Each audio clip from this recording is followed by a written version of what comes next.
Hi, I'm Jonathan Kirsch, and I'll be speaking to you today about the importance and some of the strategies for promoting clinical training in OMM. The growth of any craft depends on shared practice and honest dialogue, and this is a concept that was put forward by Palmer. And Boyer describes colleges and universities as learning communities.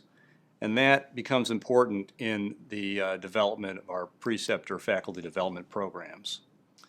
Groups of faculty engaging together in active collaborative programs is what we describe faculty learning communities to be. And today we'll be looking at what faculty learning communities are, as well as some of the common challenges, barriers, and mechanisms or strategies to get over them in the area of clinical training in OMM. And so we'd like to try to envision how faculty learning communities could impact on this issue, as well as look at mechanisms for increasing the actual clinical training in OMM. So the body that this work comes from is ECOP, which is the Educational Council on Osteopathic Principles. It's one of 12 councils of ACOM. And the two documents in reference are the Preceptor Faculty Development Guidelines, as well as the OPP Objectives for the clinical years.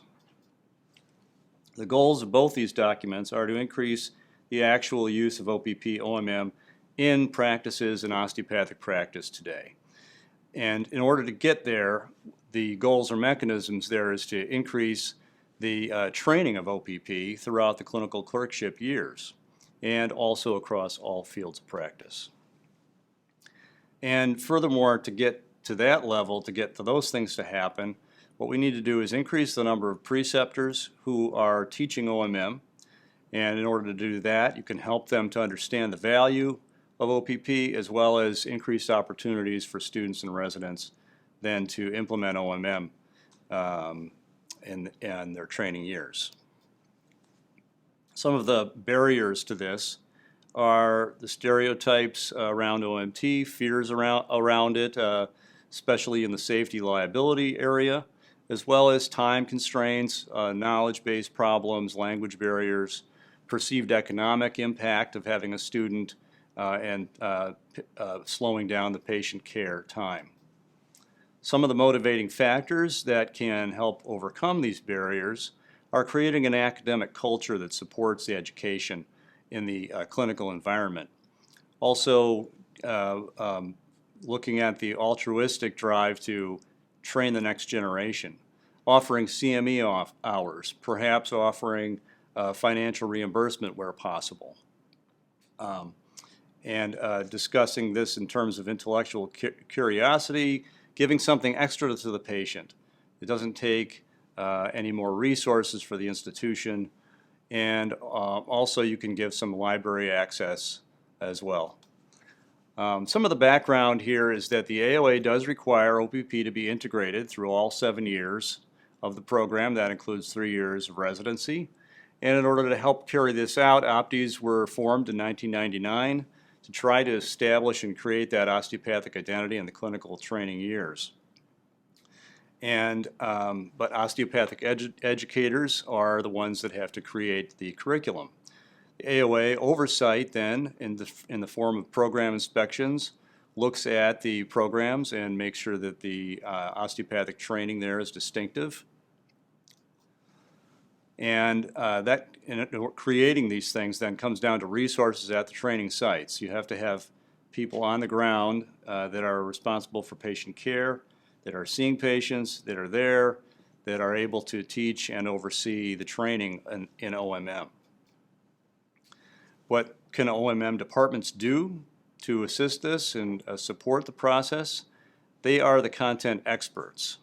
Okay, so they can create the overall program, create the materials, create the faculty development programs, create outcome measures, and they would be then supporting the DMEs, the OPTEs, and the residency directors. Now there's two different types or branches of OPP OMM curriculum. That is the principles and philosophy side, which is largely didactic, and for which ACOM, ECOP can easily oversee and create in coordination with the OPTEs. And in fact, ECOP has created a set of standardized OPP objectives which look at the philosophy and the principle behind osteopathic medicine. More challenging to standardize is the OMM component, and this is the case because it is divergent at different schools, and different regions will have and emphasize different types of treatments. DMEs, OPTE directors will be involved in this process along with comms, and they will then be able to create standardized programs, but this would probably not be an overarching national standard. So some strategies for implementation here. Number one is faculty development. ACOM and AOA are actively engaged in that. But also OPTEs should seek to develop on-site leadership in the area of OMM. Next, grand rounds integration. Short 15-minute presentations on areas of interest that include OMM or OPP in the case.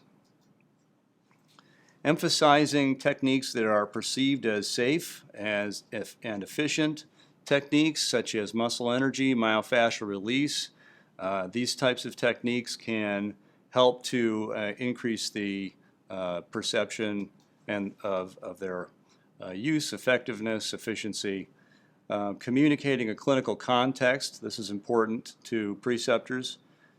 Give them some specifics on which techniques are for what presentation, when would this be useful, something that they can quickly discuss with a student. Some operational guidelines, a case, example, how to implement OPP. These are tools that would be helpful and stimulate interest on the side of the preceptors. Another strategy that can help to build a program is to create a core technique focus and a list of techniques where you will demonstrate these and have them available for your preceptors on a DVD. This can help to standardize the program, and as has been said, it's not going to be a national standard, but the school and the OPTE would decide, and they would pick their techniques and go forward. Then using these techniques, you can make sure that your students are familiar with them, are competent with them when they leave to go to the clinical training arena, and this would occur through competency testing in years 1 and years 2.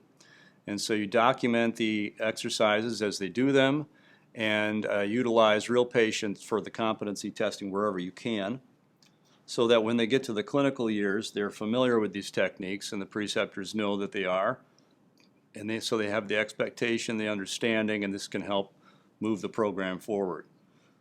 Then further, you would have competency testing again in year 3 and in year 4, and this would then complete the integration of OPP across all 4 years. And then lastly, once the student is ready to go on to residency, you would have that material from the 4th year, and this would demonstrate that the student is competent in these core techniques. And again, in the residency programs affiliated with the OPTE, you would have some competency during that residency program on the same set of core techniques. So you would be then showing that you are integrating OPP throughout your program.